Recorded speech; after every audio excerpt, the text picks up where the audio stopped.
Hey guys welcome back my new blog. আজকে গেতাছি আমতরেং ড্যামের বগলে বিষ্ণু মন্দির দেখবার। বিষ্ণু মন্দিরটা বলে খুবই ফেমাস, যেহেতু পাহাড়ের ভিতরে মন্দির। আর মানে দেখে নাও ভাল লাগবো বহুত, কারণ পাহাড়ের ভিতরে মন্দির বিশেষ কিছু তো আছেই, নাহলে মানে হেনে মন্দির বানাবার নিয়ে কাঠ ঠেকা পড়ে রয়েছে। পাহাড়ের বাইরেও বানাবার, তো ভিডিওটা লাস্ট লুকে দেখো, বহুত ভাল লাগবো গাইস, বহুত ভাল লাগবো।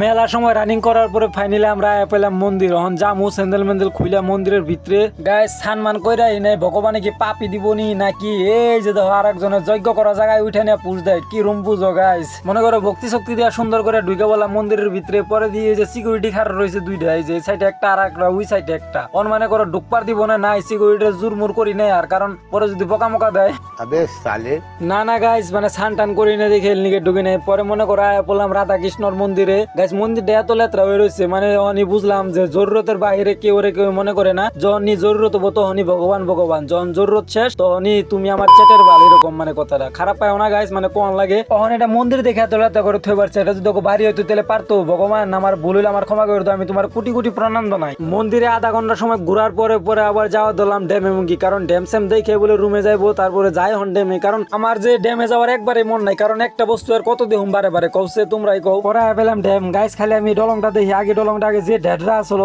যে ভালো বানাইছে, মানে আগে আমার ডলং দিয়ে পার হইতে ডর করতো, এখন মানে অল্প ভাল লাগে। আর গাইস একটা বস্তু ড্যামে কত দেখামু। তো গাইস আজকের ভিডিওটা যদি ভাল লাগে তাহলে একটা লাইক করো, আর যদি না লাগে তো কিছুই করা লাগবো না। Bye bye.